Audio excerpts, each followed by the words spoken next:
नमस्कार, मी मोहिनी सोनार. आपण पाहताय TV9 मराठी. बुलेटिनमध्ये विविध बातम्यांचा आढावा घ्यायचा आहे. त्याआधी पुण्यातनं एक महत्त्वाची आणि मोठी घडामोड समोर येते.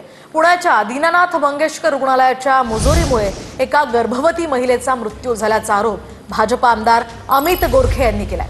तर गोरखेंचे पीए सुशांत भिसे यांच्या गर्भवती पत्नीचा मृत्यू झालाय. पेशंट सिरियस असताना सुद्धा ऍडमिट करून न घेता 10 लाखांची मागणी केली असा आरोप अमित गोरखेंनी केलाय. तर अंतर्गत चौकशी सुरू केली असल्याची माहिती रुग्णालयानं आता TV9 मराठीला या संदर्भात दिली आहे. रुग्णालयाच्या मुजोरीमुळे गर्भवतीचा मृत्यू झाल्याचा आरोप होतोय. रुग्णालयाच्या मुजोरीमुळे 2 जुळ्या मुलींना जन्म देऊन महिलेचा मृत्यू झाल्याचा आरोप आहे.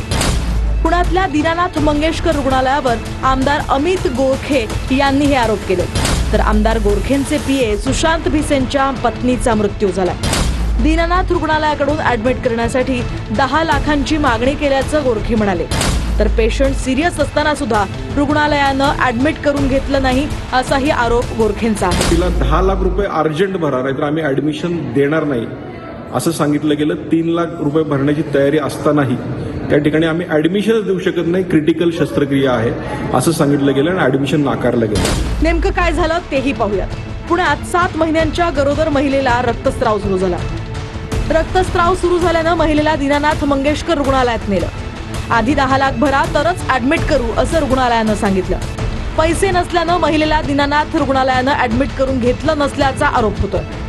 तर सकाळी 9 ते दुपारी 12 वाजेपर्यंत महिलेनं मदतीसाठी वाट बघितली. शेवटी गर्भवती महिलेला उपचारासाठी वाकडच्या एका रुग्णालयात नेण्यात आलं. महिलेनं 2 जुळ्या मुलींना जन्म दिला, मात्र रक्तस्रावानं महिलेचा मृत्यू झाला. ती प्रेग्नंट आहे, तिला ब्लिडिंग होतं, तिचा पोट दुखतंय, तिला बीपीचा त्रास आहे आणि अशा व्यक्तींना तुम्ही म्हणताय का 20 लाख रुपये दिल्याशिवाय आम्ही नाही करणार, नाहीतर तुम्ही ससूनला जा. कॉमन सेन्स आहे ना. हार्टच्या पण पेशंटला, साधं बीपी असणाऱ्या पेशंटला आपण शांत आवाजात बोलतो की नाही, मग तुम्ही एवढे कॉम्प्लिकेशन असाल तुम्ही असं कसं म्हणू शकता ना. आणि डायरेक्ट उठून गेले. दीनानाथ मंगेशकर रुग्णालयानं अंतर्गत चौकशी सुरू केल्याची माहिती TV9 मराठीला रुग्णालयानं दिली आहे. आता जी माध्यमातून जी माहिती आलेली आहे ती पुणे अर्धवट येतात. फक्त दीनानाथ मंगेशकर हॉस्पिटलची बदनामीच होती आहे. जी काय आहे परिस्थिती आहे ती आम्ही शासनाकडे व्यवस्थित सविस्तर कळवत आहोत. दीनानाथ रुग्णालय प्रकरणाची सखोल चौकशी करणार असल्याची माहिती विधी न्याय राज्यमंत्री आशिष जयस्वाल यांनी दिली आहे. तर समिती गठीत करून या घटनेचा संपूर्ण आढावा घेणार असल्याचंही जयस्वाल म्हणाले.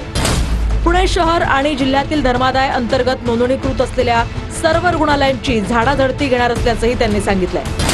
शिवाय हॉस्पिटलनं गंभीर गुन्हा केल्याचा आरोप अमित गोरखेंनी केला.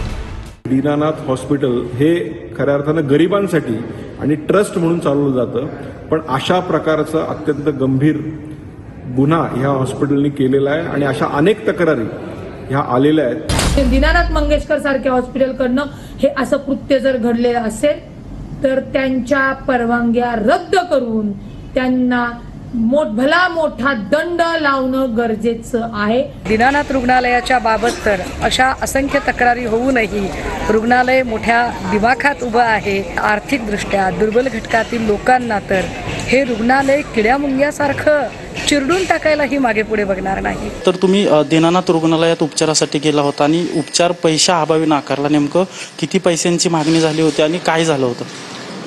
त्यांनी सांगितलेलं 10 लाख रुपये डिपॉझिट भरा, त्याशिवाय काय ऍडमिशनचा पेपर होणार नाहीये. 2 बेबींचे 20 लाख रुपये लागतील भरायला आणि हे एका महिन्याचं होतं. ते पूर्ण पुढच्या एका महिन्याचं होतं ना की त्याच टायमिंगचं होतं. 10 लाख रुपये डिपॉझिट भरा.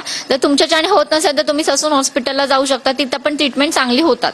त्यानंतर आम्ही 1.5 तासामध्ये 3 लाख रुपयाची अरेंजमेंट केली. आम्ही खाली बिलिंग डिपार्टमेंटला 3 लाख रुपये घेऊन गेलो, पण त्या बिलिंग हेड मीनाक्षी गोसावी त्यांनी सांगितलं की आम्ही डॉक्टरांसोबत बोललेलो आहे, डॉक्टरांनी सांगितलं आहे जोपर्यंत जेवढं सांगितलं डिपॉझिट देत नाही त्याशिवाय ट्रीटमेंट चालू करायची नाही. तुम्ही ते दंगा करू नका. मुख्यमंत्री सहायता निधीतून असे किती येणार आहेत? 1-2 लाख रुपये येतील.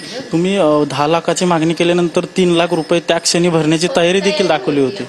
आम्ही त्यांना 3 लाख रुपये भरून फक्त पेशंटला ना ऍडमिट करून घ्या, ब्लिडिंग होतंय, जरा ब्लिडिंग थांबवायचा प्रयत्न करा, पेशंटचं पोट दुखतंय, पण ते काहीच त्यांनी केलं नाही. पेशंटचा बीपी हायर साईडला होता. आमचा जर दुसऱ्या हॉस्पिटलला शिफ्ट करण्याचा टायमिंग वाचला असता, मणिपालला शिफ्ट करण्याचा टायमिंग वाचला असता, NICU कॅथलॅब वगैरे सगळं दीनानाथला अवेलेबल होतं, म्हणून आम्हाला एका छताखाली ते सगळं भेटणार होतं. म्हणून आमचं हे चाललेलं अट्टा चाललेलं की आम्हाला तिथंच करायचं होतं. जे योगेश भिसे आहेत आपले दादा, त्यांच्या त्या पत्नी होत्या आणि ते एका आमदाराचे सुशांत बिसे त्या एका आमदाराचे स्वीय सहाय्यक आहेत. मुख्यमंत्री कार्यालयातून देखील फोन आला होता, तरी रुग्णालय प्रशासनाने आमदार साहेबांनीही फोन केला होता, तरी कोणी काही दखल घेतली नाही. कोणाकोण ठीक आहे, आम्हाला सगळ्यात महत्त्वाचं आत्ता आहे की तो याचा प्रशासनाने विचार करावा की प्रशासनाचं पण ऐकलं जात नाहीये. ठीक आहे, आणि फक्त एका हॉस्पिटल पुरती मर्यादित नाहीये. अशा भरपूर आता जर तुम्ही येणार कमेंट्स वाचले सोशल मीडियावर तर तुम्हाला लक्षात येतील आमच्या पोस्टच्या खाली की काय काय घडतंय, आणि ते पण वाचून आम्हाला हळहळ होते की बाबा असं पण घडू शकतं का, असं पण घडू शकतं का. तर एवढंच म्हणू शकतो. या कॅमेरा पर्सन